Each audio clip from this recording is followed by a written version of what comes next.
오늘은 말라기 7번째 마지막 시간입니다. 우리가 그동안 말라기를 통하여 살펴본 것처럼 이스라엘 백성들은 하나님을 향한 원망을 가지고 있었죠. 그 원망의 이유가 무엇입니까? 유다 백성들이 그 바벨론에서 그 포로 생활을 마치고 돌아왔을 때 그들은 성전만 완공하면 당장에 무슨 일이 일어날 줄 알았습니다. 하지만 성전이 완공되고 상당한 시간이 흐른 뒤에도 그들에게는 아무 일도 일어나지 않았죠. 성벽을 세우고 율법을 지켰지만 그들의 삶에서 달라지는 것이 없었습니다. 그러면서 그들의 마음속에는 하나님의 언약이 불발되었다는 그 낙심과 실망, 그 좌절의 마음들이 그 마음속을 다시금 차지하기 시작했죠. 다시금 율법을 지키는 것에 해이하게 되고 하나님의 언약에 대한 소망을 잃어버리는 그런 상황 가운데 처하게 되었습니다. 그래서 말라기서 안에는 하나님께 대한 그 유다 백성의 반발이 어떤 식으로 표현되고 있습니까? 말라기 1장 6절 말씀에 보시게 되면 우리가 어떻게 주의 이름을 멸시하였습니까? 말라기 2장 17절 말씀에 우리가 언제 하나님을 괴롭게 하였습니까? 말라기 3장 8절에 우리가 어떻게 주의 것을 도둑질했습니까? 이런 식으로 반발하고 있죠. 더 나아가서 이제 또 어떻게 표현하고 있습니까? 말라기 2장 17절 말씀을 다시금 보시면 우리는 이 모든 것을 다 지켰는데 율법을 지키고 성전을 완공하였는데 도대체 정의의 하나님은 어디에 계십니까?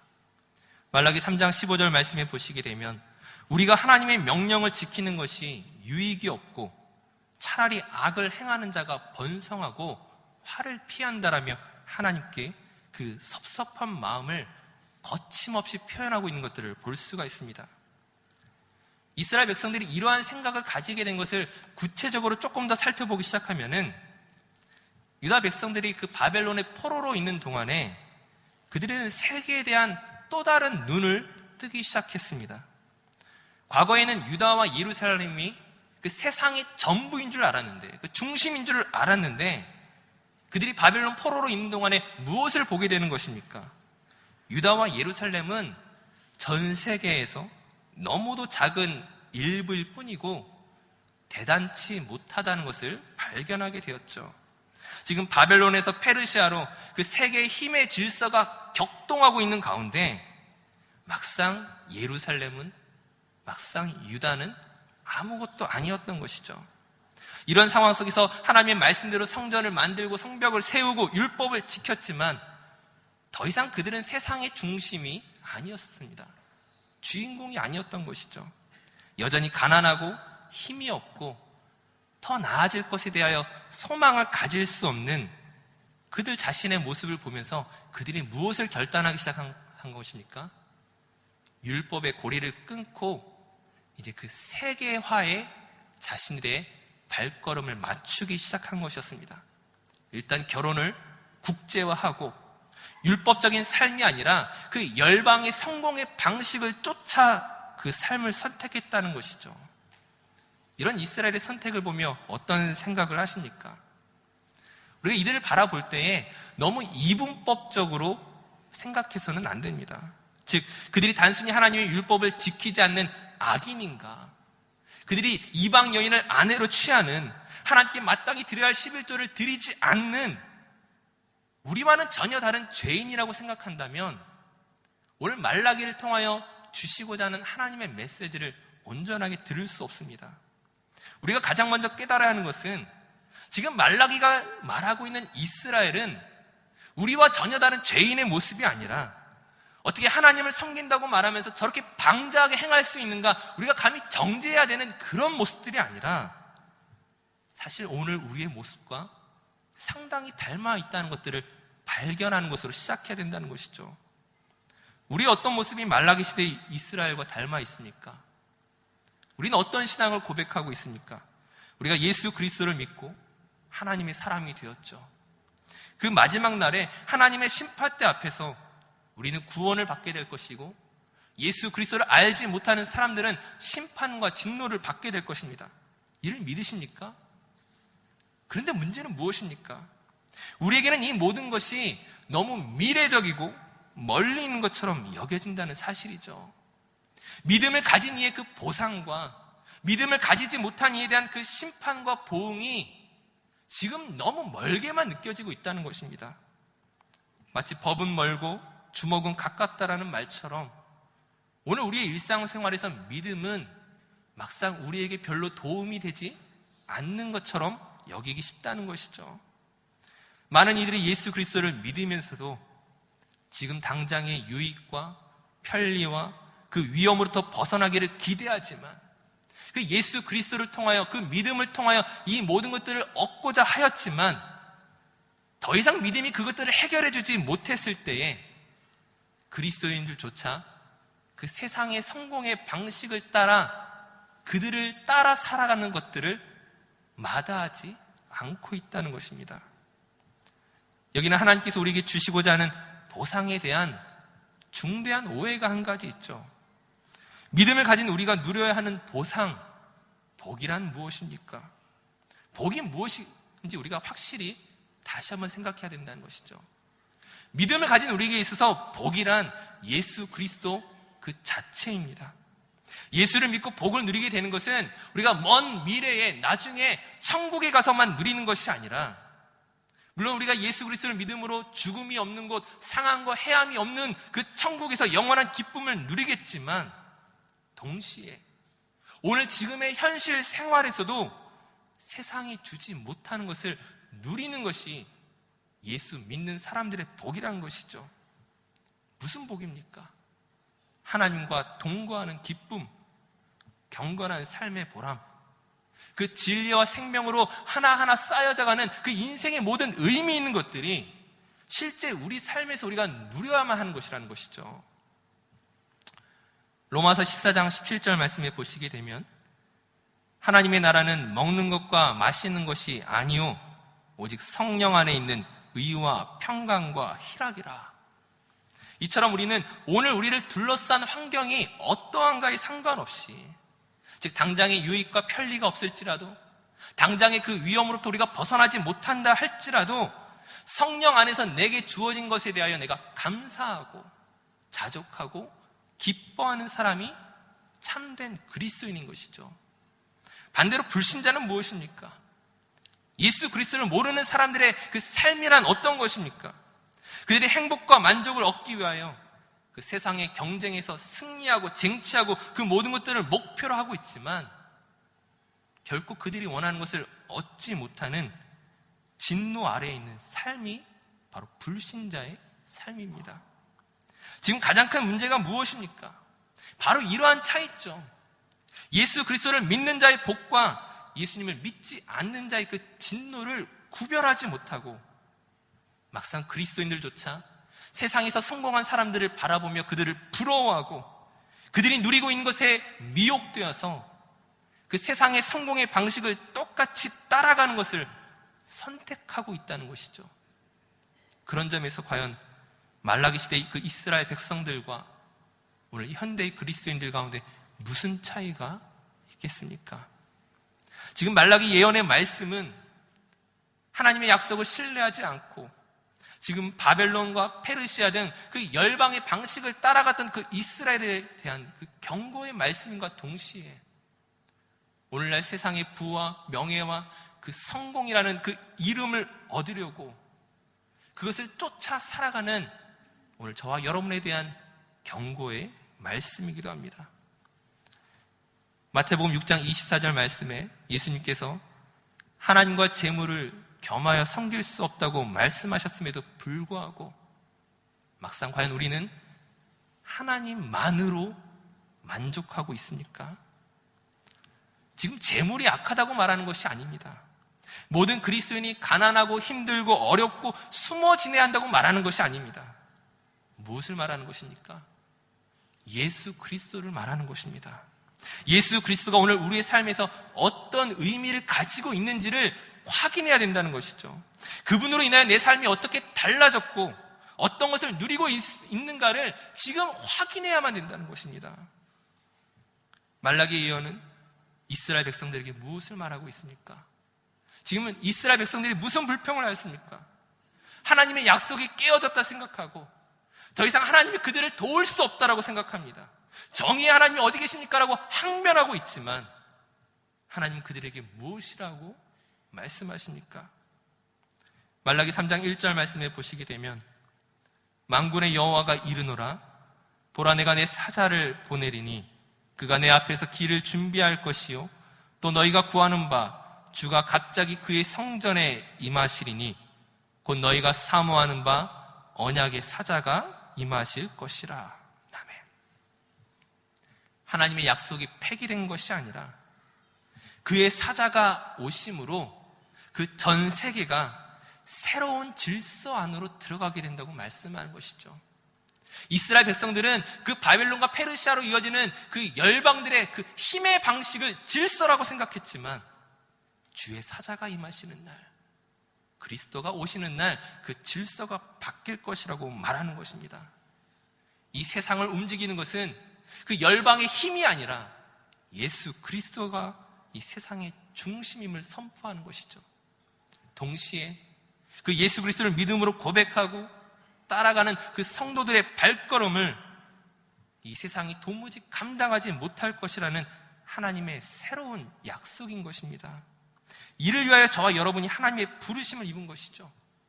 세상의 성공에 목을 매거나 발을 동동거리기 위해서가 아니라 믿음으로 세상을 이기는 것이 무엇인지 보여주기 위해서 오늘 저와 여러분이 하나님의 부르심을 입은 것입니다. 특별히 말라기는 우리처럼 부르심을 입은 한 사람에 대해서 소개하고 있죠. 앞서 읽었던 말라기 3장 1절 말씀에서 내 앞에 길을 준비하는 사자를 보내신다고 약속하셨는데 오늘 본문 말라기 4장 5절은 어떻게 말하고 있습니까? 우리 본문 말라기 4장 5절 말씀을 한번 같이 읽도록 하겠습니다. 보라 여호와의 크고 두려운 날이 이르기 전에 내가 선지자 엘리야를 너희에게 보내리니. 아멘. 말라기 첫 번째 시간에도 말씀을 드렸지만 예수님의 길을 준비하는 사자, 선지자 엘리야와 같은 사역을 하게 되는 이 사람이 세례 요한이라고 말씀드렸습니다. 세례 요한이 그의 사역에서 선포했던 가장 핵심적인 내용이 무엇이었습니까? 마태복음 3장 2절 말씀에 회개하라 천국이 가까이 왔느니라. 하나님의 나라를 선포하였죠. 그 하나님의 나라가 우리가 죽은 뒤에 가는 하나님의 나라만을 말하는 것이 아니라 오늘 내 삶의 자리로 하나님 나라가 나에게 찾아오는 것입니다. 그 하나님의 나라가 나에게 찾아왔을 때 그것이 누군가에게 있어서는 천국이지만 반대로 누군가에게 있어서는 저주이고 심판입니다. 그러므로 세례 요한은 무엇을 말하고 있습니까? 회개를 선포하죠. 천국이 곧 이 자리 가운데로 찾아올 텐데 오늘 내 삶으로 찾아오는 그때에 그것이 나에게 천국이 되기 위해서 너희는 회개할 것들을 선포하고 있습니다. 하지만 그 회개는 형식적인 뉘우침이 아니라 우리의 마음을 완전히 뒤바꾸는 것이죠. 바리새인들과 사두개인들이 세례 요한에게 세례를 받기 위해 나올 때에 세례 요한이 무엇이라고 소리칩니까? 마태복음 3장 7절과 8절 말씀에 독사의 자식들아 누가 너희를 가르쳐 임박한 진노를 피하라 하더냐 그러므로 회개에 합당한 열매를 맺어라. 세례 요한의 그 인기를 이용하고픈 그 자리에 나타났던 그 사람들에게 세례 요한의 불같은 외침입니다. 세례는 쇼가 아니죠. 외적인 경건이 아닙니다. 죄로 가득한 우리의 마음을 비우고 하나님의 은혜로 우리의 마음을 새롭게 채워가는 것이죠. 동일하게 말라기 4장 6절 말씀은 무엇을 요구하고 있습니까? 그가 아버지의 마음을 자녀에게로 돌이키게 하고 자녀들의 마음을 그들의 아버지에게로 돌이키게 하리라. 돌이키지 아니하면 두렵건대 내가 와서 저주로 그 땅을 칠까 하노라 하시니라. 무엇으로부터 돌이키라고 말하고 있습니까? 이 말라기 전체의 말씀을 통하여 무엇을 돌이키라고 말하고 있는 것입니까? 흠없는 재물을 하나님께 드려라 이런 것 아닙니다. 이방 여인과 결혼하지 말라 이런 거 아니라는 거예요. 너희가 온전한 11조를 드려라 이걸 말하고 있는 것이 아니죠. 너희들의 마음을 돌이키라. 너희가 가고 있는 그 방향에서 너희가 가지고 있는 그 삶의 목적에서 180도 방향을 전환하라는 것이죠. 너희들이 추구하는 것이 틀렸다고 말하는 것입니다. 만약 돌이키지 아니하면, 회개하지 아니하면 어떻게 되는 것입니까? 세례요한이 말했던 그 임박한 진노가, 말라기가 말하는 그 땅에 임한 저주가 그 사람에게 임하는 것이죠. 다시금 처음으로 돌아가서 무엇이 진노이고 무엇이 저주입니까?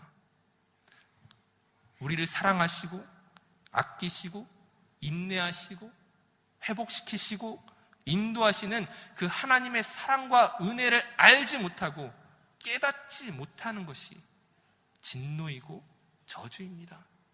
세상의 부와 명예, 이것이 아니라는 것이죠. 건강의 문제를 말하는 것이 아닙니다. 때로는 경제적으로 궁핍하고 건강하지 못하고 수많은 어려움 가운데 처할지라도 오늘 하나님께서 나를 사랑하고 계심을 믿는 사람, 하나님께서 오늘 나의 삶을 인도하심을 확신하는 사람은 성령 안에서 의와 평강과 희락과 세상이 줄 수 없는 기쁨을 누리게 되죠. 그곳이 무엇입니까? 바로 거기가 하나님 나라이고 거기가 하나님의 천국인 것이죠.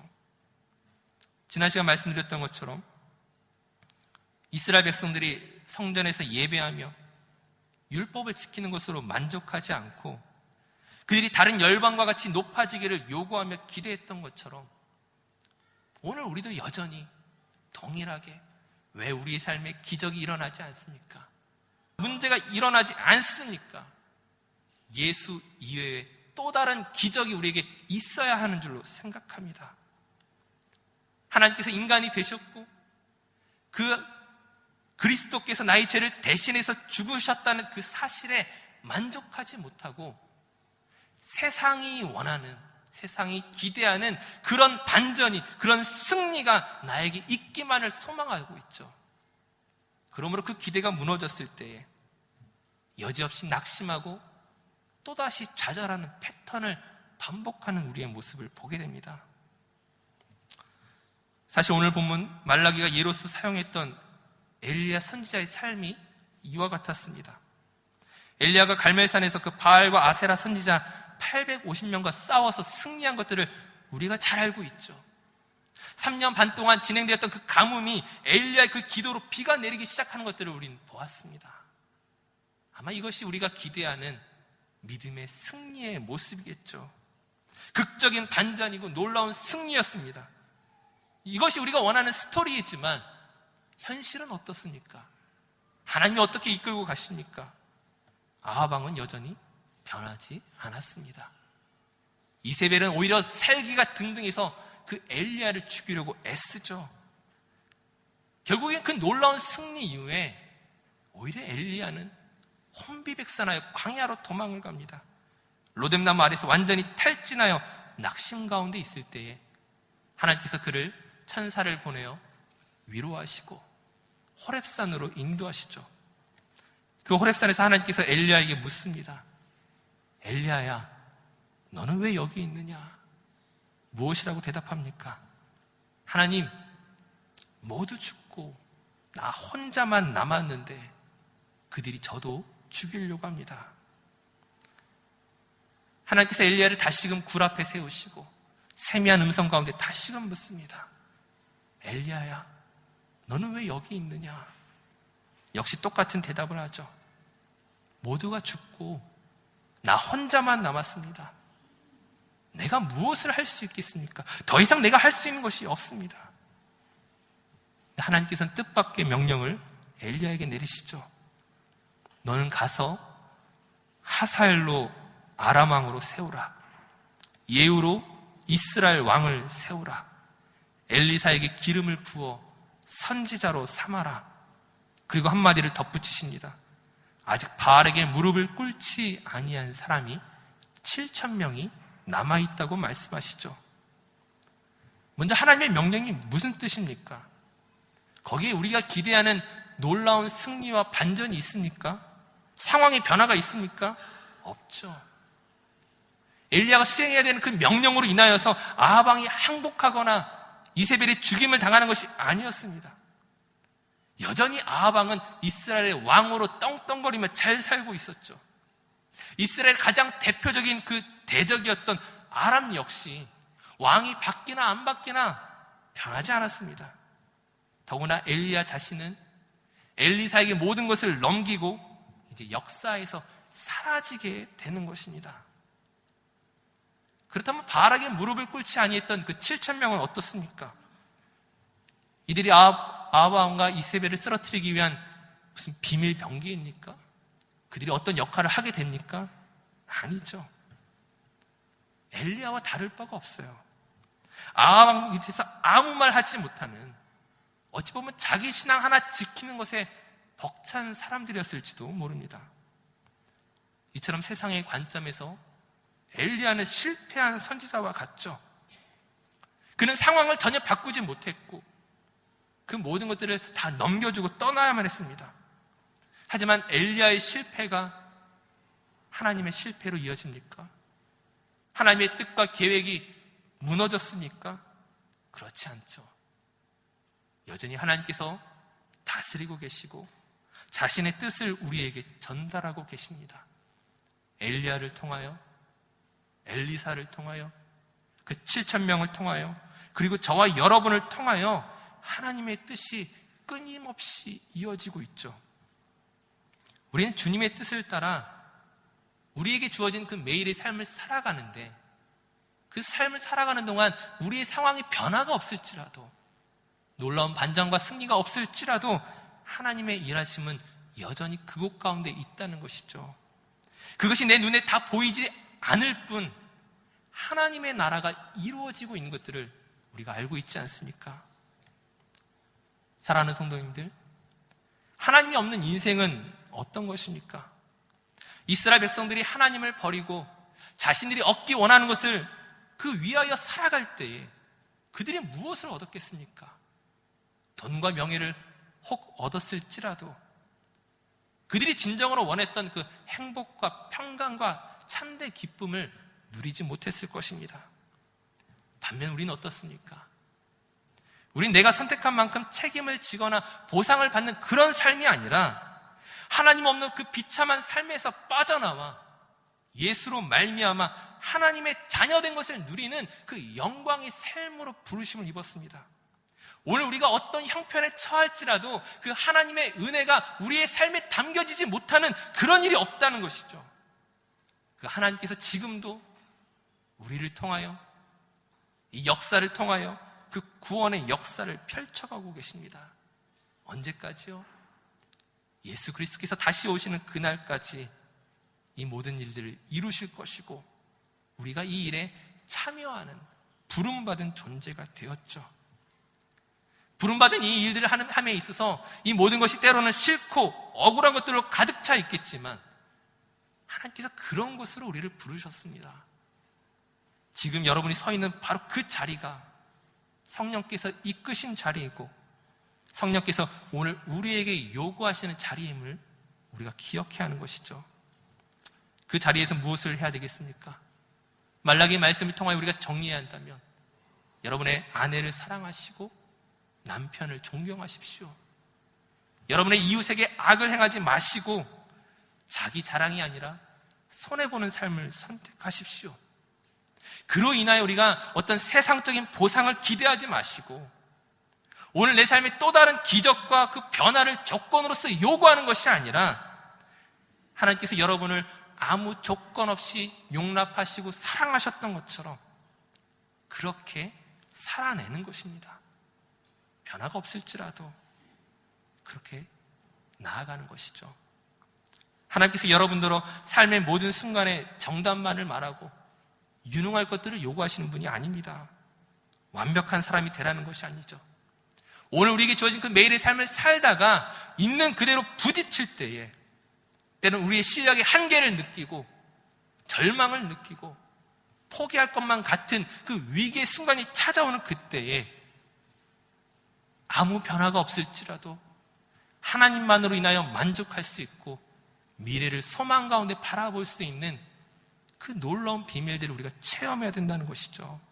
우리가 누구인지, 인간이란 어떤 존재인지, 하나님께서 어떻게 일하시는지 그 하나님의 능력과 기적을 상황이 아니라 말씀 속에서 오늘 내 안에 계신 성령 안에서 그것들을 체험해야만 하는 것입니다. 오늘 말라기 말씀을 마무리하면서 여러분에게 권면하는 것은 예수 그리스도에게 속한 인생이 얼마나 복된 인생인가를 여러분의 삶으로 드러내시기 바랍니다.